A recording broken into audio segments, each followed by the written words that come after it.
All right, welcome to The Explainer. Today we're going to talk about something you see literally every single day, but probably never think twice about. I'm talking about the power cable and the hidden engineering that's packed inside of it. And let's be clear, right from the get-go, the stakes here are incredibly high. This quote says it all. A poor choice can lead to overheating, fire hazards. Getting this wrong isn't just a matter of things not working right, it's genuinely dangerous. Okay, so let's really dive into this. To get us started, I want you to think about a simple question. When you picture a multi-million-dollar factory, what comes to mind? Probably the giant, complex machines, right? The massive presses, the super precise robotic arms. That's got to be the most critical part of the whole operation.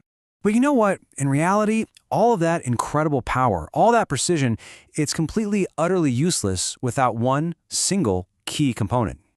Yep, it's the cable that powers them. The humble power cable is that critical connection, and that makes choosing the right one a really high-stakes engineering challenge. It's the thing that makes sure the whole system can even turn on. So, how in the world do engineers actually get this right?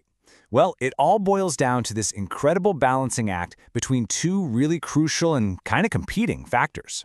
On one side of the scale, you've got this thing called ampacity, and on the other, you've got voltage drop.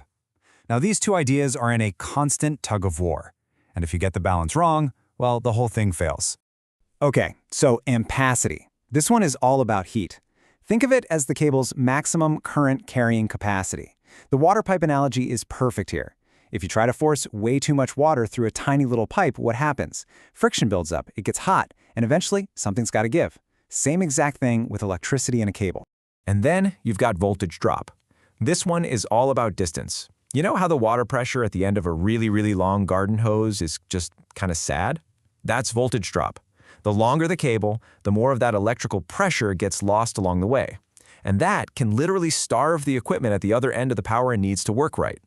Now, you don't really need to be a math whiz to get the key idea from this formula. Here's the deal. See that L for length and the A for area? The relationship is what's important. The longer the cable, the bigger the cross-section has to be to keep that voltage drop in check. It's a fundamental trade-off, a compromise engineers have to make every single time, between how long the cable is and how thick it needs to be.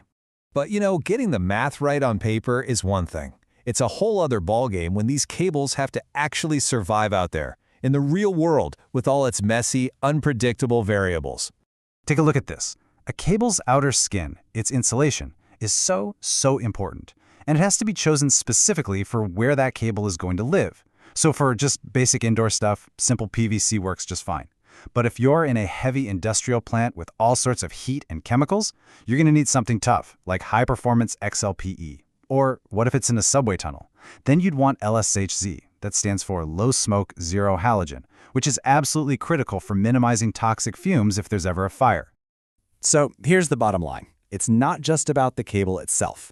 Not at all. It's about where it lives. The environment can totally change how a cable performs, especially its ability to get rid of heat. This is where engineers have to apply what they call derating factors. And this is for stuff you might never even think about. Like if you bundle a bunch of cables together, they all heat each other up. Or if you bury it in certain types of soil that don't let heat escape easily. Heck, even just being out in the direct sun can lower a cable's safe operating limit. They have to account for all of it. Okay, so we've covered heat in the environment. But beyond that, these cables also have to be tough. And maybe most importantly of all, they have to be safe. And that's where armoring comes into play. Look at the difference.